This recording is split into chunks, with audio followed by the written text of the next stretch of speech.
Hello lovely friends! Iris here with a process video for the Wild Hair Kit Club, and I'm a bit sad because this is my final layout for the Kit Club as a full-time design team member. It has been an incredible adventure this year working for Allison and the Wild Hair Kits. I've really enjoyed my whole year, and this kit in particular has been a lot of fun. So let me get to the process video. My last layout is going out with a bang, or actually, more accurately, going out with a jump. I printed out a photo of my daughter. She was jumping on the trampoline and did the splits in the air. This is actually a screen grab using an app called SnapStill, which gives you a higher quality than just doing a screen cap with your phone buttons. I do have a Insta story highlighted in my profile where I do a little demo of that and a few other apps if you are interested in checking that out. I was on the Scrap Gals podcast, episode 219, which is called Fun and Fabulous Photo Apps, a couple weeks ago. And yeah, I discussed that, SnapStill, and a whole bunch of other apps. So check that out as well. I'll put a link in the description for that. All right, enough shameless plugs. Let's get to the layout.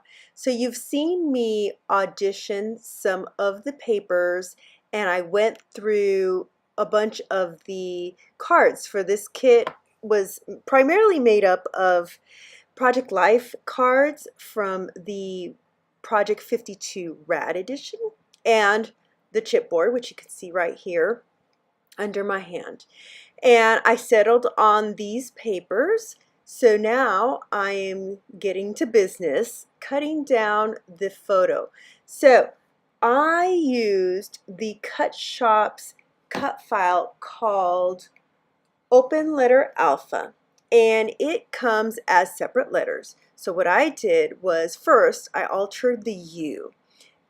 Instead of having it just like the other letters, it was an open U, and I cut the middle out and joined up the top so that it was more like a U-shaped frame. And then I welded the letters together. I also removed the interior of the P because I knew I was going to back the U frame with my photo, and it's open, so I wanted the P to also be open. So I am using here an 1/8 inch score tape, and I was on the Scrap Gals podcast episode 215, Stick It Real Good, and that was at the end of June, so I'm not done with the shameless plugs. And we discussed adhesives. So I talk about the score tape and how scrapbook.com has their version of it as well. It works really well.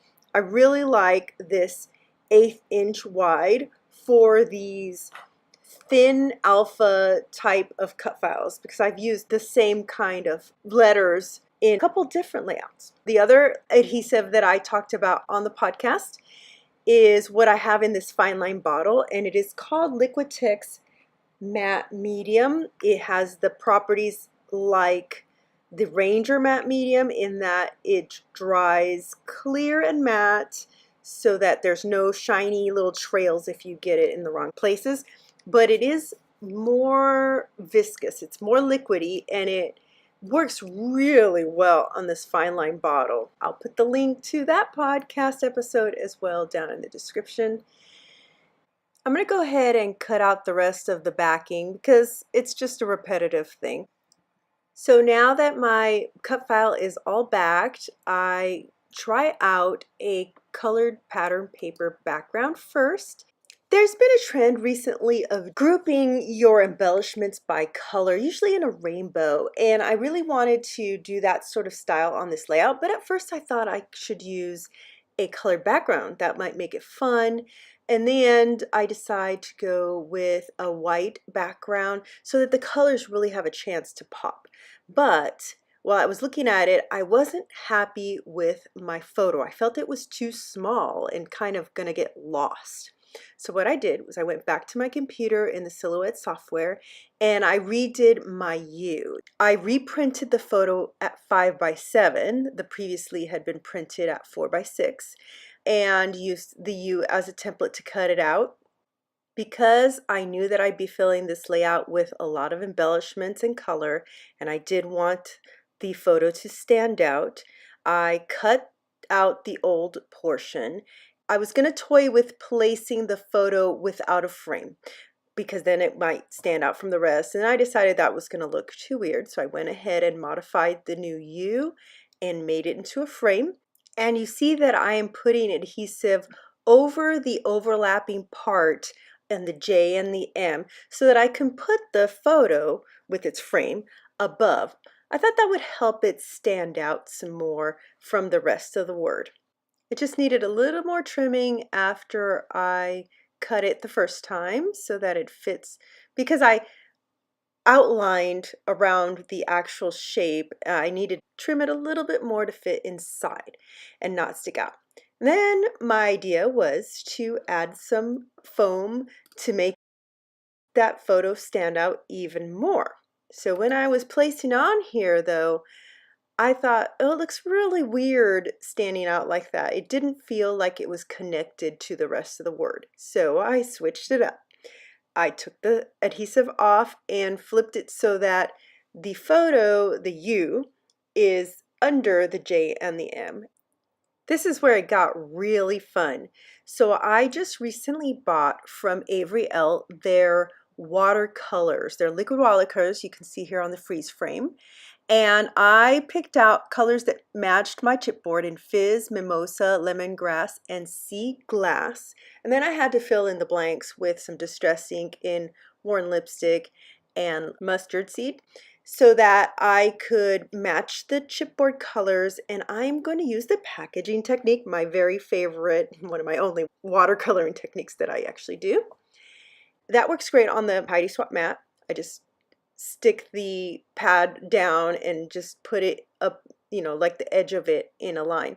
But then these watercolors, they're already mixed. I don't have to add water at all. I can do a straight line very easily. I should clarify that with those Avery Elle liquid watercolors, you can dilute them down to get several shades. What I like is the convenience factor that they are already liquid, and I really loved their colors. They're so beautiful. So I chose them over any other watercolors at the moment. I'm hoping they expand their line because it's very, very convenient. So I continue doing the same thing, and here I put my cut file back on. I realized there's a blank space there on the left, so I just went ahead and used the last color. It was a Sea Glass, and I repeated it on the other side. Very quick, very simple technique to do. Now that I'm happy with my colors and I'm looking at the placement real quick, I go off and I'm going to do some stitching. Here I am back with my stitching.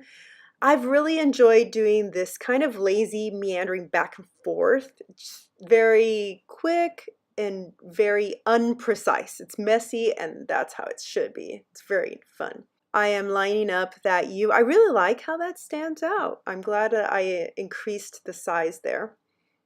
So I guess for here I was thinking, do I want to center the cut file or do I want it off-centered somehow? So the first thing to do was just to try a few things out. This chipboard that says I can show you incredible things, I zeroed on very early in the process because this has my daughter jumping up in the air doing the splits, which I think is absolutely incredible. She's practiced really hard to be able to do the splits. She used to take gymnastics, but now she just wants to be a contortionist, so she does all sorts of crazy, incredible things. Then I'm lining up the chipboard by color. Some of them are round and some are arrows and some just long pieces. That Life is Peach, I wanted to make that work, but it was the oddball where it has two colors. But I thought because this is a summer layout, that would be fun. That's not going to make it. But the I Can Show You Incredible Things definitely makes it. And then I'm just fiddling with the rest. I did move up the whole cut file because I decided that I would keep most of the, well, I think all of the top pieces are going to end up being round, and in the bottom I'm going to have a mix of the round, the rectangular, and the arrows. There's another, yes, there's another banner. So I'm putting here this yellow one that's yippee. There's another banner that says hooray that I really wanted to use for that color of the aqua.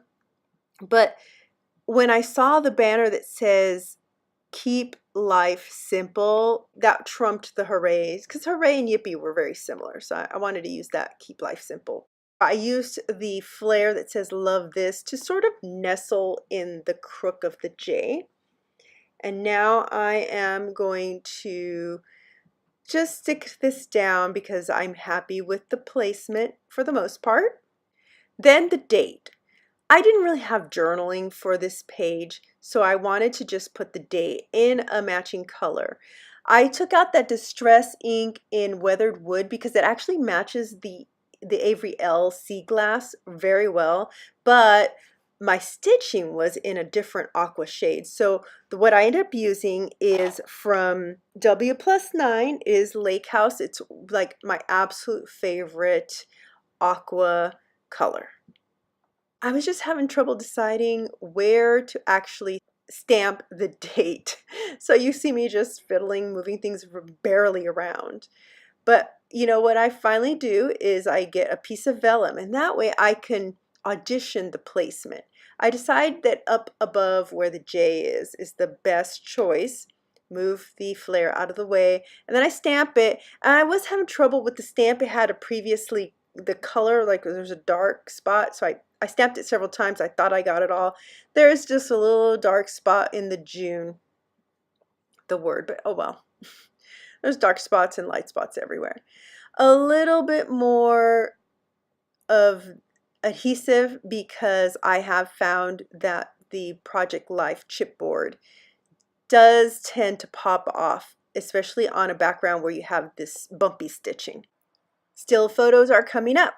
As I said, this is my last layout as part of the full-time design team for the Wild Hare Kit Club, but I'll be back with a guest spot next July for a whole month.